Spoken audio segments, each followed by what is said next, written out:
فرمایا وہ فاطمہ، پھر فرمایا ابناہما، علی اور فاطمہ اور ان کے دونوں بیٹے۔ حضور نبی کریم صلی اللہ علیہ وسلم نے فرمایا کہ قربا سے مراد یہ چار نفوس ہیں۔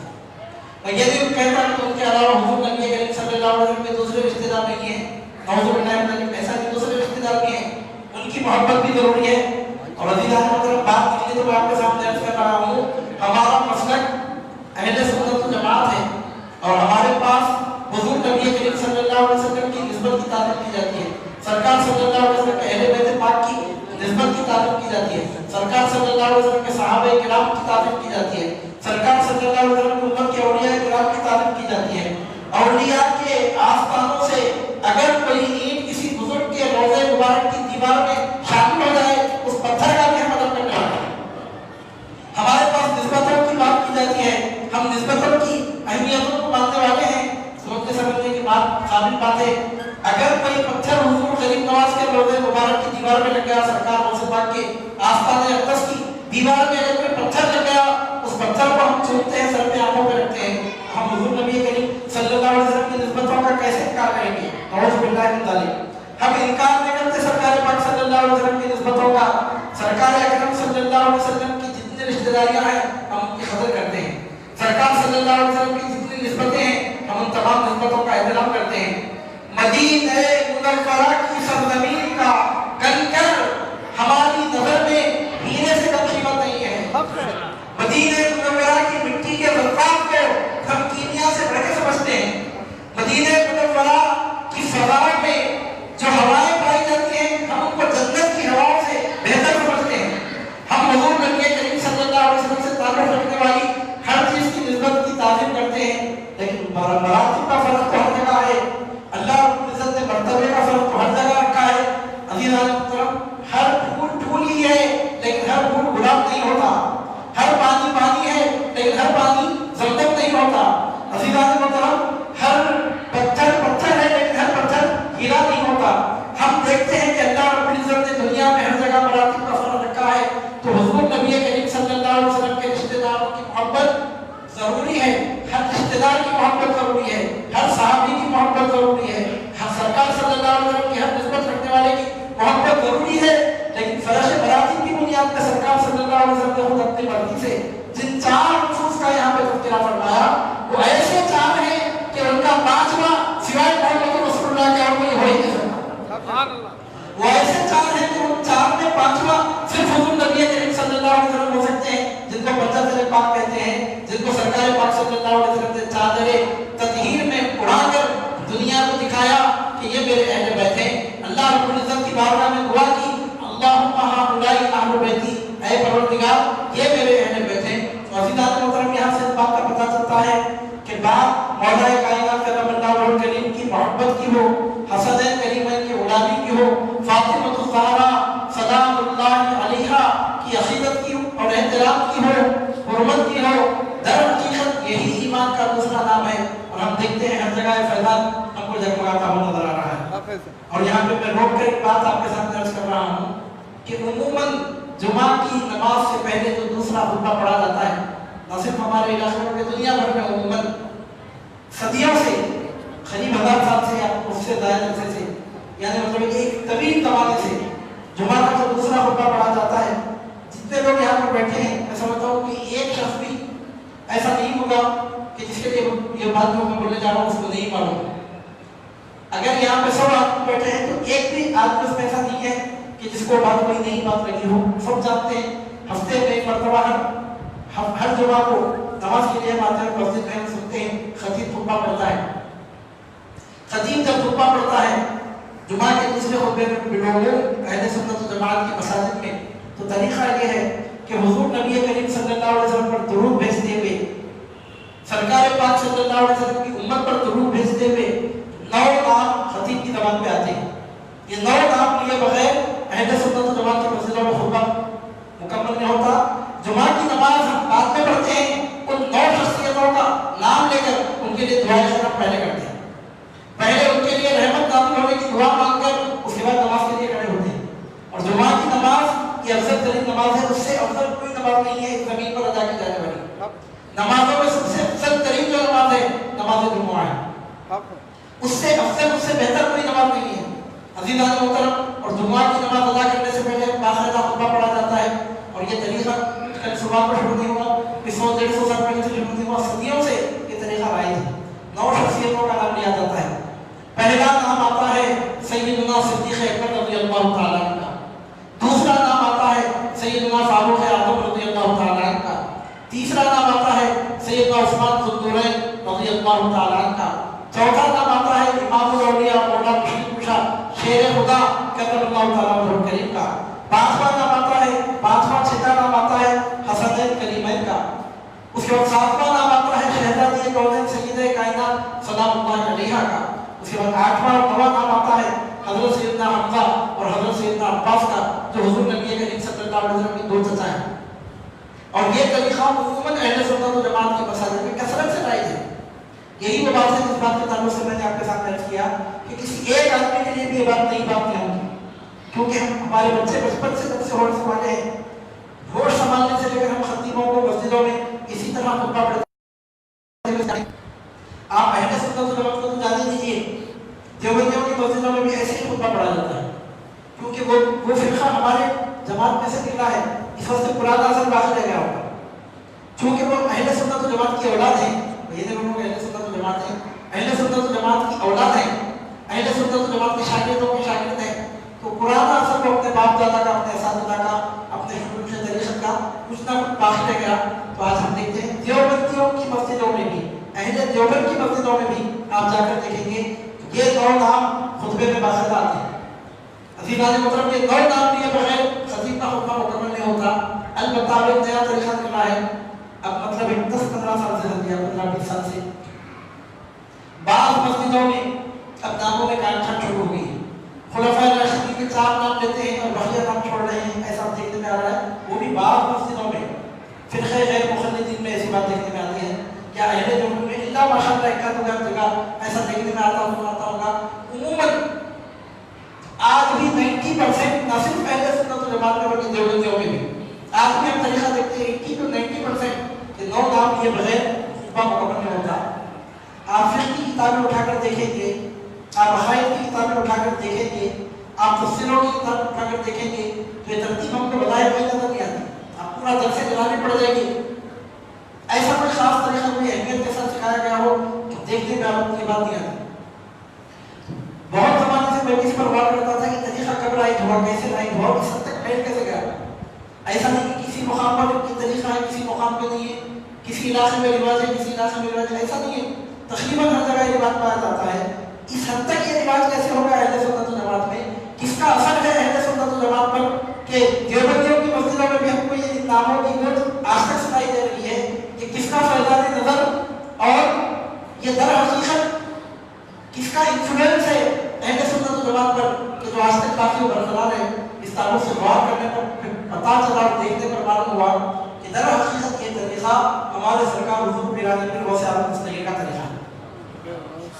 سرکار غوث پاک جب بھی منبر پر جلوہ فرما ہوتے تو آپ کا طریقہ مبارکہ یہ تھا کہ حضور نبی کریم صلی اللہ علیہ وسلم پر درود بھیجنے کے بعد آپ کی پوری امت پر درود بھیجتے ہوئے 9 شخصیتوں کے نام اپنی زبان مبارک سے لے کر اس کے بعد محفل واز کا آغاز فرماتے۔ ہمارے پاس شجرہ پڑھنے کا طریقہ ہے، پیروں کے نام پڑھتے ہیں، بزرگوں کے نام ہم اپنی زبانوں سے لیتے ہیں۔ یہ طریقہ اہل سنت جماعت کا بہت پرانا طریقہ ہے، کیونکہ ہماری جماعت کی پہچان کتابوں کی بنیاد پہ نہیں ہوتی، ہماری جماعت کی پہچان شخصیتوں کی بنیاد پہ ہوتی ہے۔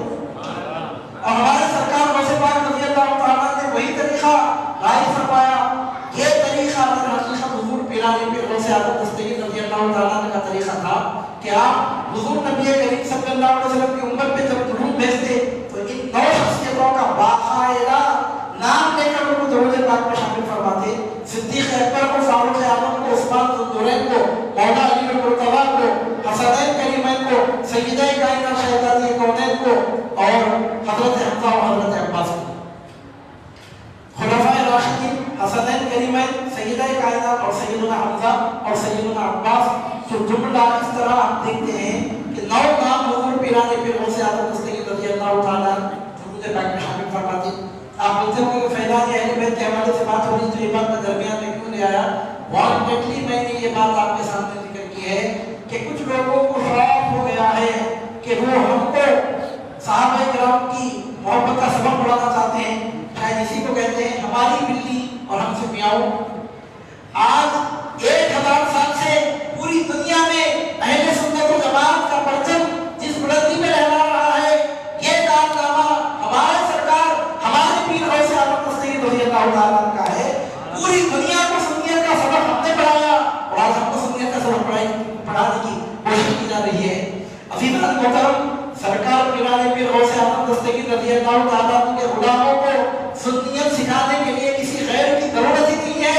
پوری دنیا کو سنیت پر مضبوطی کے ساتھ قائم رہنے کا طریقہ خادریوں کے پیر نے سکھایا ہے۔ اب خادریوں کو قیامت کی صبح تک کسی سے سبق پڑھنے کی ضرورت نہیں ہے۔ نعرہ غوث، شہزادے غوث اعظم زندہ باد۔ عزیزان محترم، حضور پیران پیر غوث اعظم دستگیر رضی اللہ تعالیٰ عنہ کا انفلوئنس اہل سنت و جماعت میں کس حد تک ہوا؟ اب آپ یہاں ان کے اندازہ لگائیے۔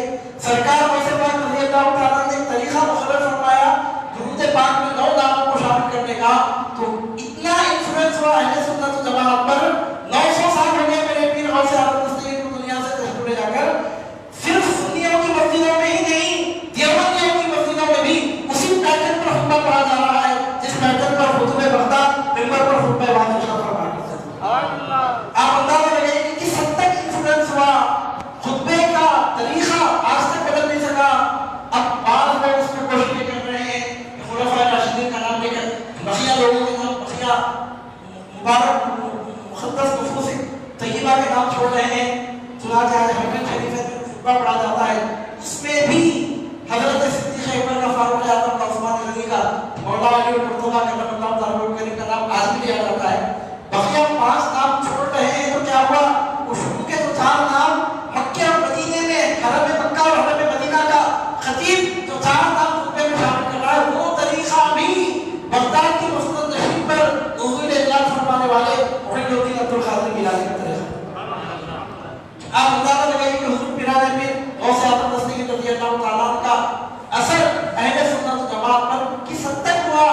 عزیزان محترم، اس لیے میں آپ کے ساتھ عرض کر رہا ہوں، پوری اہل سنت و جماعت کی نمائندگی اگر ایک نام سے آپ کرنا چاہتے ہیں، اللہ کے گھر میں میں بیٹھ کے اعلان کر رہا ہوں کہ ایک نام پوری اہل سنت و جماعت کی نمائندگی کے لیے کافی نہیں ہو سکتا سوائے سرکار غوث پاک کے نام کے، کیونکہ حضور بڑے پیر کا ایک نام پوری اہل سنت و جماعت کی نمائندگی کے لیے کافی ہو جاتا ہے۔ آج ہم دیکھتے ہیں کہ حضور پیران پیر کا جو طریقہ مبارکہ تھا آج ہماری مسجدوں میں پایا جا رہا ہے، اور دیکھتے ہوئے بات آ رہی ہے کہ لوگ سلسلہ خادریہ عالیہ کے وابستگان کو رافضیت کی طرف منسوب کرتے ہوئے نظر آ رہے ہیں، شیعت کی طرف منسوب کرتے ہوئے نظر آ رہے ہیں۔ جس پیران پیر غوث اعظم دستگیر کا نام اہل سنت و جماعت کی سب سے بڑی پہچان ہے، میں آپ سے پوچھتا ہوں کہ اس سلسلہ خادریہ عالیہ کے وابستگان میں اگر سنیت داخل نہیں ہے تو پھر دنیا میں سنیت کس دنیا کا نام داخل ہے؟ سنیت جس کو کہتے ہیں وہ کس کا نام ہے؟ پھر آخر عزیزان محترم، طرح طرح کی بہتان تلافیاں کے الزامات اور یہ طرح طرح کی بےہودیاں در حقیقت امت میں فتنے برپا کرنے کے لیے کی جا رہی ہیں۔ بات صدیق اکبر کی آتی ہے، فاروق اعظم کی آتی ہے، صدیق اکبر کا ادب سکھانے کے لیے ہم کو کسی یہودیوں کے ایجنٹ کی ضرورت نہیں ہے۔ فاروق اعظم کی عظمت کا سبق پڑھانے کے لیے ہم کسی ناصبی، کسی خارجی کی تعلیمات کے محتاج نہیں ہیں۔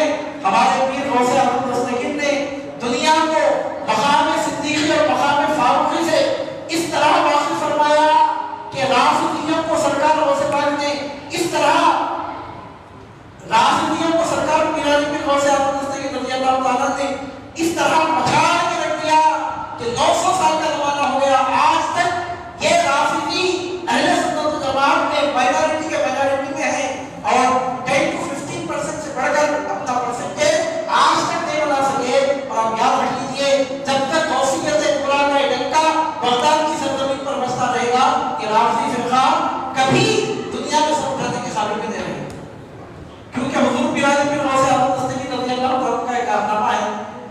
میں پہلے سمجھتا تھا کہ ہر جگہ بات کرتے ہیں تو بولتے ہیں یہ رافضیوں کا طریقہ ہے، وہ رافضیوں کا طریقہ ہے، ایسا رافضی کرتے ہیں، ویسا رافضی کرتے ہیں۔ تو میں سمجھتا تھا کہ 25% تو رافضی ہوں گے، مسلمان ہوں گے، بات کریں تو ایسا کرنا رافضیوں کا طریقہ، ویسا کرنا رافضی کرتے ہیں، وہ رافضی کرتے